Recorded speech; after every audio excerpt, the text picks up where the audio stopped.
Assalamualaikum warahmatullahi wabarakatuh.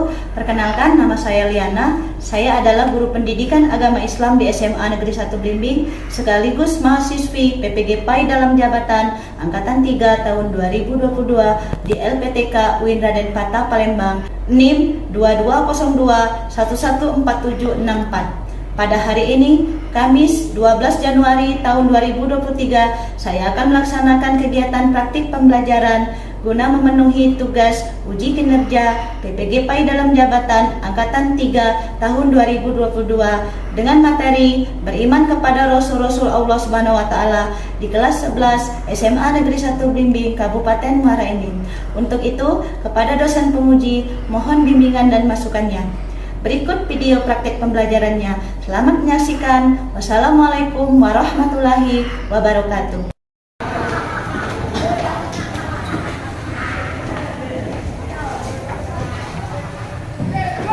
Assalamualaikum warahmatullahi wabarakatuh.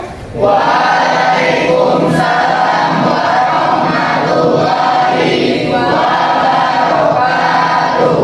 Baik, sebelum kita memulai pelajaran kita pada hari ini, ada baiknya kita berdoa sebelum belajar. Kepada ketua kelas, silakan untuk memimpin doa terlebih dahulu. Baiklah, sebelum kita memulai pelajaran kita pada pagi hari ini, alangkah baiknya kita membaca doa terlebih dahulu.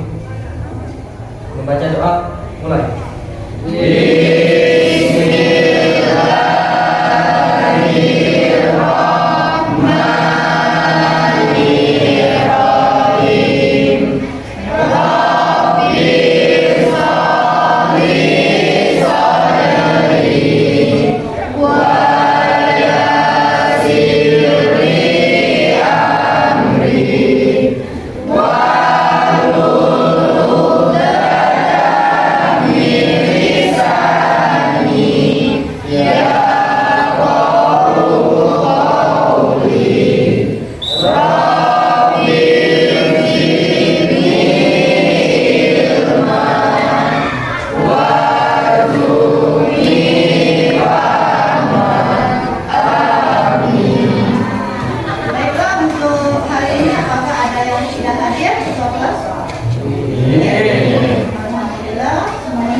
Nabi dan Rasul, ini dari Al-Quran tentang iman kepada Rasul dan menganalisis dari isi kandungan ayat tersebut ya. Jadi hari ini dengan mengulang kembali materi sebelumnya, siapa yang bisa menjelaskan definisi Rasul? Ada yang masih ingat?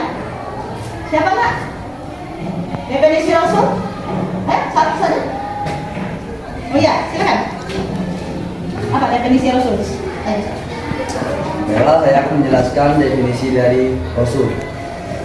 Rasul adalah manusia pilihan Allah Subhanahu wa Ta'ala yang diangkat sebagai utusan untuk menyampaikan firman-firman-Nya kepada umat manusia agar dijadikan pedoman hidup. Baik, sudah benar? Sudah ya. Alhamdulillah masih ada yang ingat. Untuk itu kita hari ini melanjutkan ke materi yang baru. Coba ya, hari ini kita akan belajar materi yang baru tentang lanjutan dari iman kepada Rasul dan indikator menganalisis nama-nama Rasul dan Rasul Ulul Azmi, menganalisis sifat wajib dan mustahil bagi Rasul, menunjukkan perilaku yang mencerminkan iman kepada Rasul-Rasul Allah, menganalisis tentang hikmah beriman kepada Rasul-Rasul Allah. Coba perhatikan gambar di sini ya. Coba ya diamati, Bu minta kalian mengamati gambar di sini. Itu tentang apa kira-kira? Silakan ya, dicermati terlebih dahulu. Siapa yang bisa menjelaskan tentang gambar di sini? Oh ya, silakan. Gambar tersebut menjelaskan tentang arti kejujuran. Kantin baju budak. Di SMA kita ada berapa kantin? Totalnya ada 5 kantin. Ada 5 kantin. Setelah kamu mengamati teman-teman kamu yang ada di SMA ini, menurut kamu, apakah teman kamu sudah menerapkan kantin kejujuran tersebut?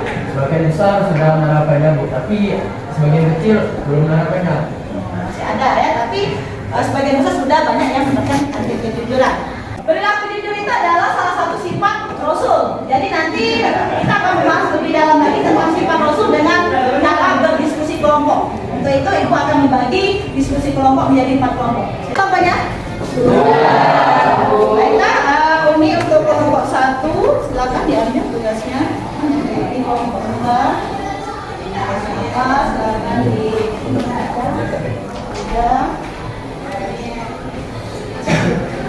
Di kelompok. Nah, tugas tersebut sudah Ibu tuliskan di tugasnya masing-masing. Silakan dibaca apa yang menjadi tugas kelompoknya yang sudah kita bahas ya. Coba dibahas apa tugasnya itu? Contoh mukjizat para rasul. Yang ini kelompok tugasnya apa? Kelompok 3 tugasnya apa? Ayo Diana.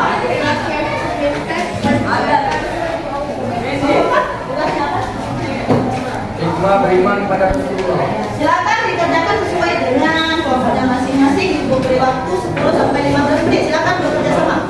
Ayo bekerja sama. Silakan dicari. Baik, apakah sudah selesai diskusinya? Kalau sudah, nanti kita akan maju ke depan ya. Satu-satu setiap kelompok akan mempresentasikan hasil dari diskusi yang sudah kalian lakukan ya. Kita mulai saja dari kelompok 1. Silakan untuk semuanya maju ke depan ya. Silakan maju. Supaya kalian yang lain perhatikan ya. Apa yang mereka bahas di depan maka sudah sesuai dengan jawaban yang kita diskusikan tadi. Maju semua di sini.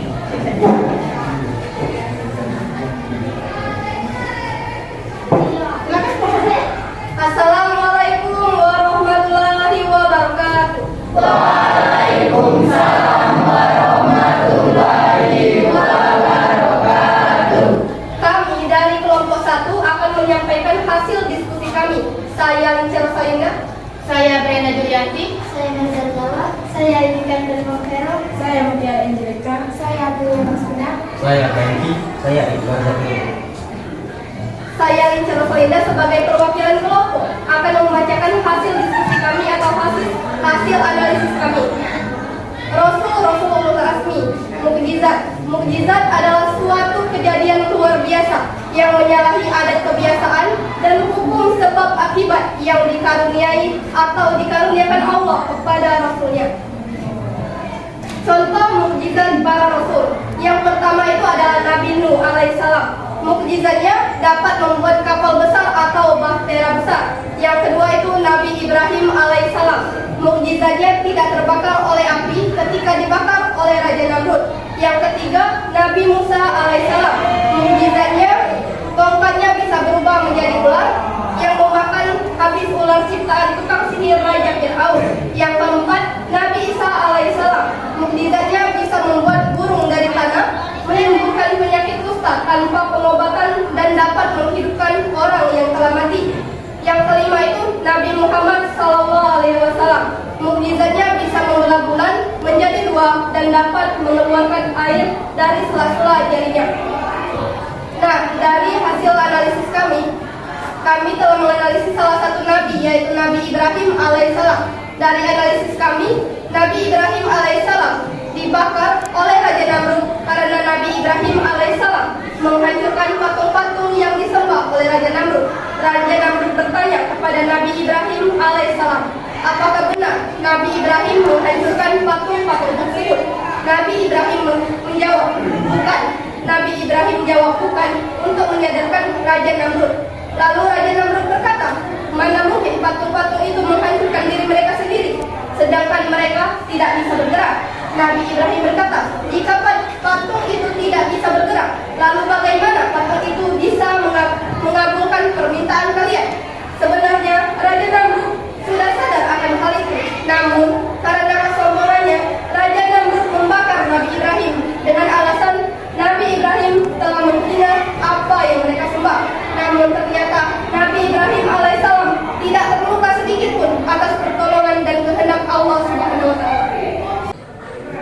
Baiklah, itu adalah hasil dari diskusi kami. Dari kelompok lain, apakah ada yang ingin bertanya? Baik, Assalamualaikum warahmatullahi wabarakatuh. Waalaikumsalam warahmatullahi wabarakatuh. Baik, sebelumnya perkenalkan nama saya Iqbal, saya berasal dari kelompok 4. Di sini saya izin untuk bertanya kepada kelompok 1. Baik, dari mukjizat Nabi Muhammad yang telah kalian sebutkan atau kalian paparkan tadi, apakah masih ada mukjizat dari Nabi Muhammad SAW yang belum kalian sebutkan?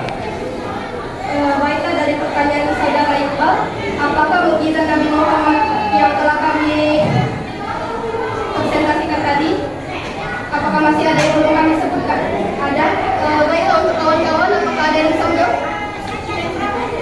Baiklah, saya akan menjawab pertanyaan dari saudara Iqbal. Salah satu mukjizat Nabi Muhammad yaitu berupa kitab Al-Quran. Baiklah, kepada saudara Iqbal, apakah sudah jelas? Sudah jelas. Baik, terima kasih atas jawaban. Yang ingin bertanya yang lain? Kawan tuh? Bagi kelompok lain, apakah masih ada yang ingin bertanya?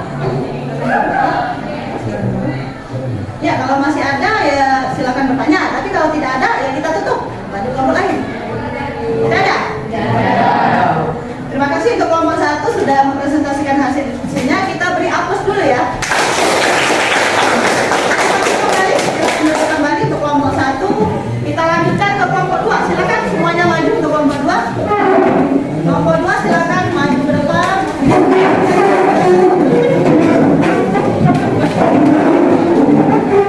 Sama seperti tadi, kalau ada yang ditanyakan dengan kelompok 2, nanti silakan ya dari pertanyaan yang kalian ingin sampaikan. Silakan kelompok 2 ya.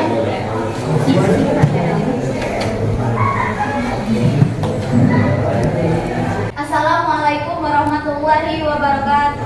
Waalaikumsalam warahmatullahi wabarakatuh. Oke, baiklah. Di sini kami dari kelompok 2 akan menyampaikan hasil diskusi kami. Saya Tia Karolin. Saya Mandala Bayaga. Saya Abdul Ramadan. Saya Adriani. Saya Chelsea Dia. Saya Elsa Fitiani. Saya Mutakim. Oke, baiklah. Saya Tia Karolin sebagai perwakilan kelompok akan membacakan hasil diskusi atau hasil analisis kami. Rasul sebagai utusan Allah Subhanahu wa Ta'ala memiliki sifat-sifat yang melekat pada dirinya. Sifat-sifat bagi Rasul terdiri sebagai berikut. Sifat wajib, artinya sifat yang pasti ada pada Rasul. Tidak bisa disebut Rasul jika tidak memiliki sifat-sifat ini. Sifat wajib ada 4, yaitu sebagai berikut. Yang pertama, as-sidiq, yang artinya yaitu Rasul selalu benar. Yang kedua, al-amanah, yang artinya yaitu Rasul selalu dapat dipercaya. Yang ketiga, at-tabligh, yang artinya yaitu Rasul selalu menyampaikan wahyu. Dan yang keempat, al-fatonah, yang artinya yaitu Rasul memiliki kecerdasan. Sifat mustahil adalah sifat yang tidak mungkin ada pada Rasul.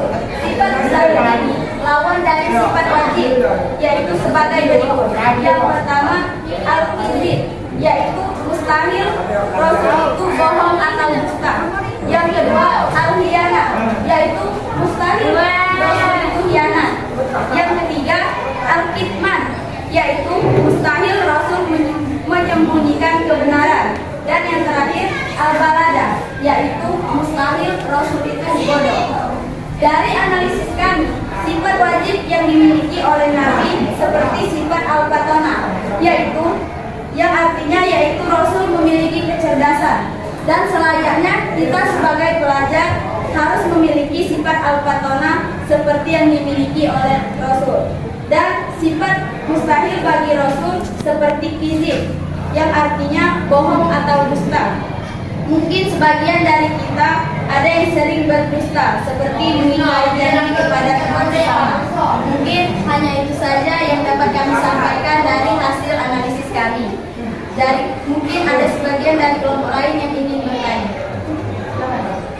Ada kan kalau ada yang mau bertanya dari kelompok mana? Ada tak yang belum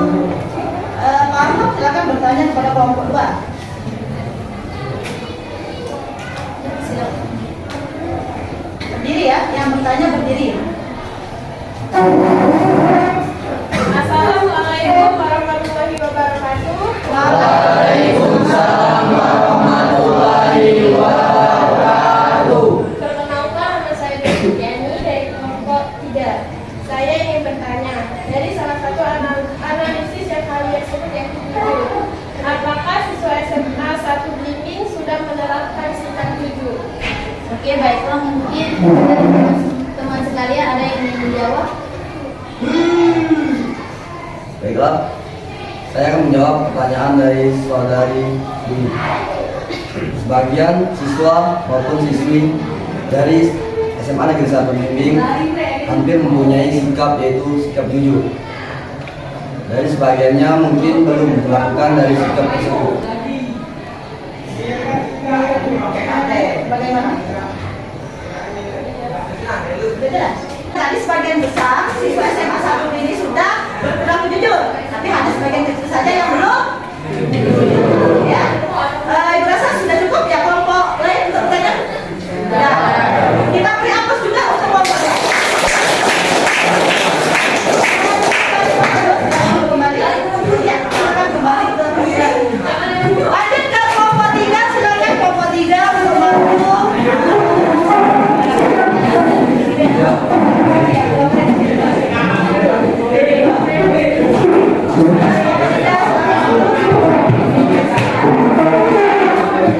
Kelompok 4 menghadapnya ke sini ya. Silakan kelompok 3 untuk mempresentasikan hasil. Assalamualaikum warahmatullahi wabarakatuh. Waalaikumsalam warahmatullahi wabarakatuh. Perkenalkan, kami dari kelompok 3. Di sini kami akan mempresentasikan hasil dari diskusi kami yang bertema contoh perilaku mencerminkan sifat wajib bagi Rasul. Terlebih dahulu perkenalkan, saya Muhammad Yandiansyah. Saya Diti Piani, Saya Ade Mulia Payaga, saya Citra Triyanti, saya Selvi, saya Lala, saya Lutfiani. Saya Rati Yuda Permana. Langsung saja, di sini saya akan mempresentasikan diskusi kami. Contoh perilaku mencerminkan sifat wajib bagi Rasul. Yang pertama, menjadi pribadi yang jujur. Yang kedua, menjadi pribadi yang amanah. Yang ketiga, memiliki sifat yang dapat menyampaikan informasi yang baik. Di sini kami menganalisis dari menjadi pribadi yang amanah, yaitu datang ke sekolah tepat waktu. Sekian yang dapat kami sampaikan. Buat teman-teman yang ingin bertanya, kami persilakan. Silakan, kalau ada yang mau bertanya. Ya, ada yang kelompok 1, silakan. Perkenalkan, nama saya Iqbal Zaki. Saya ingin bertanya, sebutkan contoh perilaku yang mencerminkan sikap wajib bagi Rasul di sekolah. Baiklah, teman-teman, ada yang ingin menjawab? Baiklah, saya akan menjawab pertanyaan dari saudara Iqbal, yaitu menjadi pribadi yang jujur dan bertanggung jawab. Apakah saudara juga sudah jelas? Oke, sekian presentasi dari kami. Kami akhiri. Wabillahi taufiq wal hidayah. Wassalamualaikum warahmatullahi wabarakatuh. Waalaikumsalam warahmatullahi wabarakatuh. Kita beri aplaus dulu ya. Terakhir, yang mana silakan kelompok 4.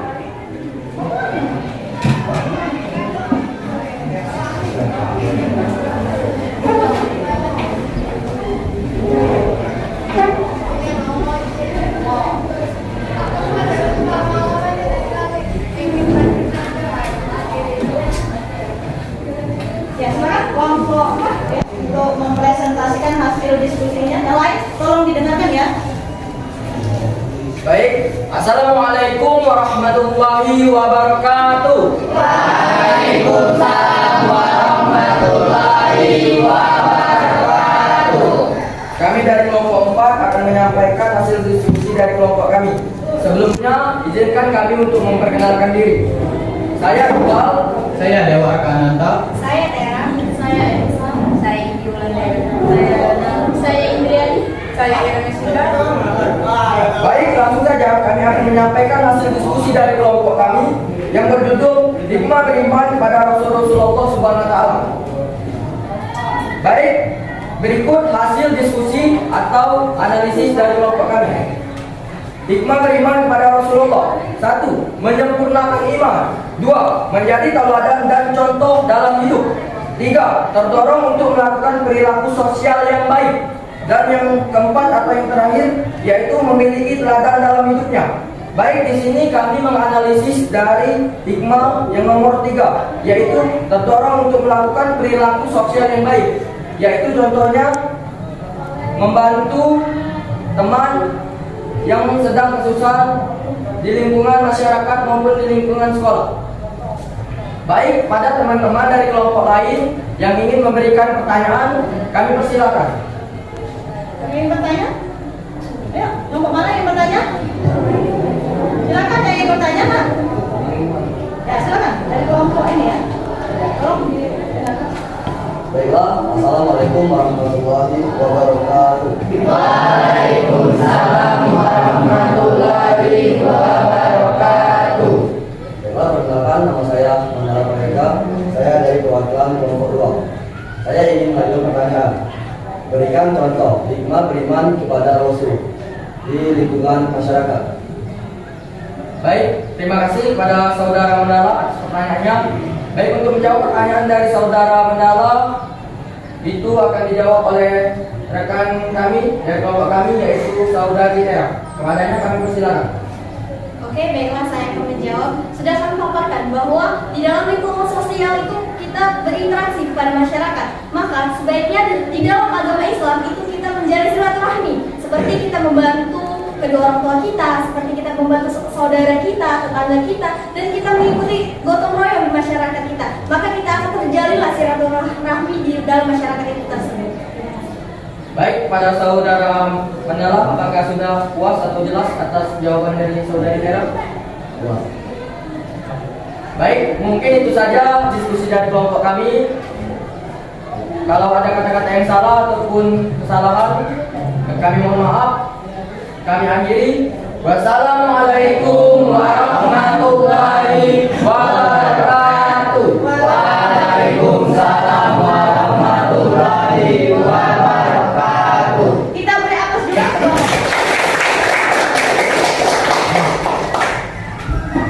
Setelah kita berdiskusi ya, kita mendengarkan dulu SMA 1 Blimbing berprestasi berakhlak mulia berurusan lingkungan.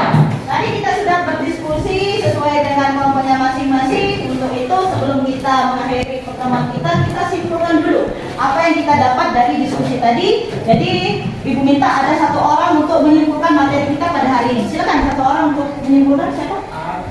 Ya, silakan maju ke depan ya. Yang lain tolong didengarkan. Ya, silakan. Ya. Assalamualaikum warahmatullahi wabarakatuh. Waalaikumsalam warahmatullahi wabarakatuh. Perkenalkan, nama saya Tera, saya berasal dari kelompok 4. Baiklah, saya akan memberikan kesimpulan pada pelajaran hari ini. Yang pertama, yaitu Rasul ulul azmi ada 5. Yang pertama, Nabi Musa alaihissalam. Yang kedua, Nabi Isa alaihissalam. Yang ketiga, Nabi Ibrahim alaihissalam. Yang keempat, Nabi Nuh alaihissalam. Dan yang kelima, Nabi Muhammad alaihissalam. Yang kedua, yaitu sifat Rasul. Sifat Rasul dibagi menjadi 2, yaitu sifat wajib dan sifat mustahil. Sifat wajib Rasul dibagi menjadi 4, yaitu asidik. Asidik artinya Rasul selalu benar. Yang kedua, al-amanah, yang berarti Rasul dapat dipercaya. Yang ketiga, at-tabligh, yang artinya Rasul menyampaikan wahyu. Yang keempat yaitu al-fatanah, yang artinya Rasul memiliki kecerdasan yang tinggi. Oke, yang kedua yaitu sifat mustahil. Sifat mustahil Rasul dibagi menjadi 4, yaitu yang pertama al-kizib. Al-kizib artinya dusta. Yang kedua yaitu al-khianat, artinya mustahil Rasul itu khianat. Yang ketiga yaitu al-hikmah, mustahil Rasul itu menyembunyikan kebenaran. Yang keempat yaitu al-balada, mustahil Rasul itu bodoh.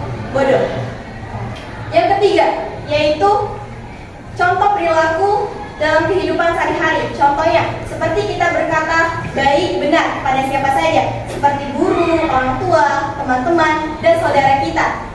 Baiklah, pembahasan yang keempat yaitu hikmah. Hikmah yang bisa saya ambil pada pelajaran hari ini yaitu menjadi tauladan dan contoh perilaku yang baik. Seperti kita melakukan gotong royong. Gotong royong dalam masyarakat itu sangat penting. Mengapa demikian? Karena gotong royong itu bisa membangkitkan silaturahmi dalam masyarakat. Oke, itulah kesimpulan yang bisa saya ambil dalam pelajaran pada hari ini. Saya akhiri. Assalamualaikum Assalamualaikum warahmatullahi wabarakatuh. Waalaikumsalam warahmatullahi wabarakatuh. Kita beri aplaus dulu ya.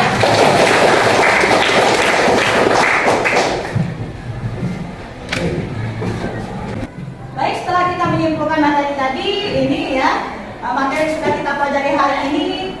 Setelah tadi berdiskusi, nah di situ banyak sekali ya, dari sifat wajib, Rasul azmi, kemudian contoh perilaku. Contoh perilaku tadi ada sebagian saja yang dicontohkan dalam diskusi di sini. Lebih banyak lagi ya, nanti pelajari lagi di rumah itu. Kemudian hikmahnya. Baik, materi kita hari ini kita akan lanjutkan di minggu depan. Untuk itu diharapkan kalian belajar karena kita akan mengadakan ulangan harian. Demikianlah materi kita pada hari ini. Kita akhiri dengan ucapan hamdalah.